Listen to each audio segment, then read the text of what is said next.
আমরা রাসূল সাল্লাল্লাহু আলাইহি ওয়াসাল্লামের কাছে বসেছিলাম, তিনি বলছেন। ইতিমধ্যে একজন ব্যক্তি মসজিদের মধ্যে প্রবেশ করল এবং তিনি বলছেন এই লোকটাকে দেখে মনে হচ্ছিল না যে এই লোকটা সফর করে এসেছে।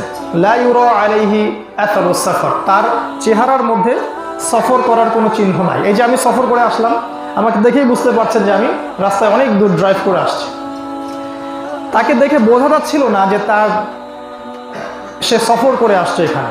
তিনি বলছেন তার গায়ের জামাটা ছিল প্রচন্ড রকম সাদা। আমি শর্ট করে বলছি, বিস্তারিত বলার সময় পাবো না। তার গায়ের জামাটা ছিল প্রচন্ড সাদা শুভ্র এবং চুলগুলো ছিল প্রচন্ড রকম কালো, মানে টিপটাপ পরিপাটি একজন মানুষ মসজিদে ঢুকলেন। এরপর তিনি রাসূল সাল্লাল্লাহু আলাইহি ওয়াসাল্লামের হাঁটুর সাথে হাঁটু লাগিয়ে দিয়ে বসলেন। বসার আদব শেখেন, ওস্তাদের সামনে কিভাবে বসতে হয়। হাঁটুর সাথে হাঁটু লাগিয়ে দিয়ে আমরা তাশাহুদে যেমন করে বসি ওইভাবে তারা বসলেন। উমর রাদিয়াল্লাহু আনহু বলছেন এরপর সেই ব্যক্তি তার দুই হাত নবীজির উরুর ওপরে রাখলেন, রেখে নবীজির দিকে তাকিয়ে তাকে চারটা প্রশ্ন করলেন। কয়টা প্রশ্ন? চারটা। প্রথম প্রশ্ন করলেন, ইয়া মুহাম্মদ সাল্লাল্লাহু আলাইহি ওয়াসাল্লাম আখবিরনি আনিল ইসলাম, আমাকে ইসলাম সম্পর্কে বলুন।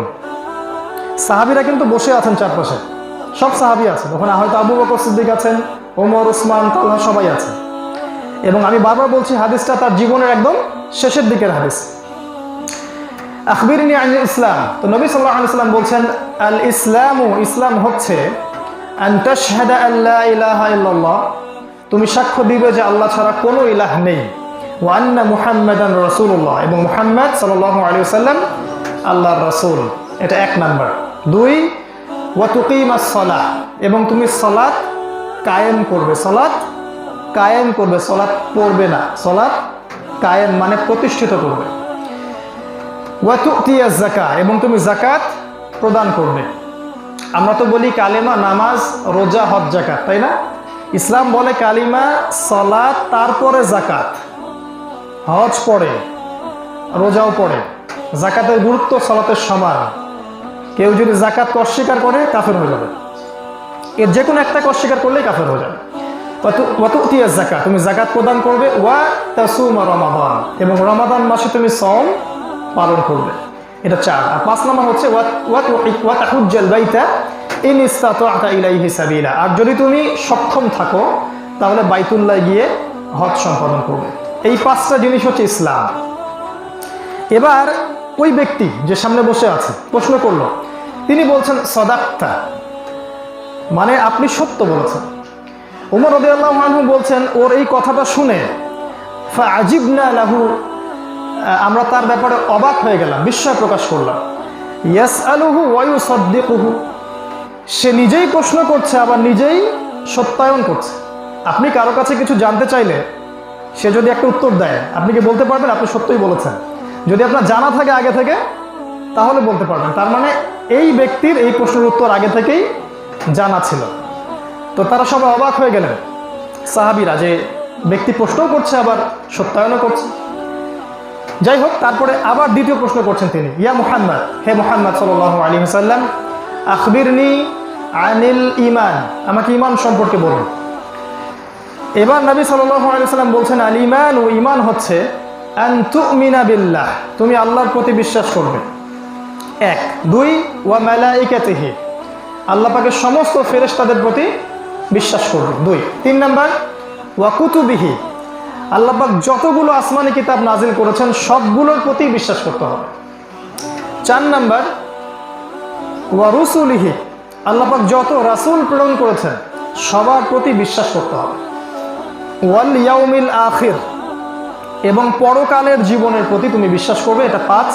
আর ছয় হচ্ছে ওয়াল কদরি খায়রিহি ওয়া শাররি, তাকদীর বা ভাগ্যের ভালো মন্দের প্রতি তুমি বিশ্বাস করবে। এই ছয়টা পিলার বলা হয়, এর উপর যদি বিশ্বাস করো তাহলে তুমি মুমিন। এটা হচ্ছে ঈমানের সংজ্ঞা। দুই নম্বর প্রশ্ন শেষ। তিন নম্বর প্রশ্ন, এবারও কিন্তু তিনি বললেন সাদাত, সত্য বলেছেন আপনি। তারা আবার অবাক হলেন। তৃতীয় প্রশ্ন এবার তিনি করছেন আখবিরনি আনিল ইহসান, হে নবী আমাকে বলুন, হে মুহাম্মদ সাল্লাল্লাহু আলাইহি ওয়াসাল্লাম আমাকে বলুন ইহসান কাকে বলে। ইহসান কাকে বলে? আমরা কেউ কার উপকার করলে বলি যে সে আমার ইহসান করছে, তাই না? তো আরবিতে ইহসান মানে এটা না। এবার নবী সাল্লাল্লাহু আলাইহি ওয়াসাল্লাম বলছেন আল ইহসান, ইহসান হচ্ছে আন তা'বুদাল্লাহা কাআন্নাকা তারাহু। তুমি ভালো করে বোঝেন, তুমি এমন ভাবে আল্লাহর ইবাদত করবে যেন তুমি আল্লাহকে দেখতে পাচ্ছ। তুমি প্রতিটা ইবাদত এমন ভাবে করবে যেন তুমি আল্লাহকে দেখতে পাচ্ছ। ফাইল্লাম তারাহু ফাইন্নাহু ইয়ারাক। তুমি যদি তাকে দেখতে না পারো তাহলে বিশ্বাস রাখবে যে আল্লাহ তোমাকে দেখছেন। এই হলো ইহসানের সংজ্ঞা। এবারও তিনি বললেন সদাকত, আপনি সত্য বলেছেন। চতুর্থ প্রশ্ন করা হচ্ছে এবার, ইয়া মুহাম্মদ সাল্লাল্লাহু আলাইহি ওয়াসাল্লাম আখবিরনি আনিস সাআহ, আমাকে কিয়ামত সম্পর্কে বলুন, কিয়ামত সম্পর্কে অবহিত করুন। এবার নবী সাল্লাল্লাহু আলাইহি ওয়াসাল্লাম বলছেন মাল মাসউলু আনহা বিআ'লামা মিনাস সাইল। এই বিষয়ে যাকে প্রশ্ন করা হয়েছে আর যে প্রশ্ন করেছে উভয়ই সমান জানে, আপনার চেয়ে আমি বেশি জানি না। মানে কিয়ামত এক্স্যাক্টলি কোন দিনে হবে, কবে হবে, কত সালে হবে, আল্লাহ ছাড়া কেউ জানে না। এবার তিনি পঞ্চম প্রশ্ন করছেন, এটা এক্সট্রা প্রশ্ন। সেটা হচ্ছে ঠিক আছে আপনি তো জানেন না কিয়ামত কবে হবে, ফাখবিরনি আন আমারাতিহা, তাহলে আমাকে কিয়ামতের কিছু আলামত বলে দিন। কি বলে দিন? আলামত বলে দিন। এখন যখন আমরা আখিরুজ্জামান সম্পর্কে আলোচনা করি তখন অনেকে বলেন এগুলো নিয়ে আলোচনা করার দরকার নাই, আল্লাহ ভালো জানেন কবে হবে, এগুলো নিয়ে মাথা ঘামানোর প্রয়োজন নাই। তাহলে জিবরাইল আলাইহিস সালাম আবারও কেন জিজ্ঞাসা করছেন যে আলামতগুলো বলে দিন? আলামত জানা থাকলে কি হবে? আমি সচেতন হতে পারবো, প্রস্তুতি গ্রহণ করতে পারবো, উম্মাহকে কিছু দিতে পারবো, একটা পরিকল্পনা করে সামনে আগাতে পারবো ইনশাআল্লাহ।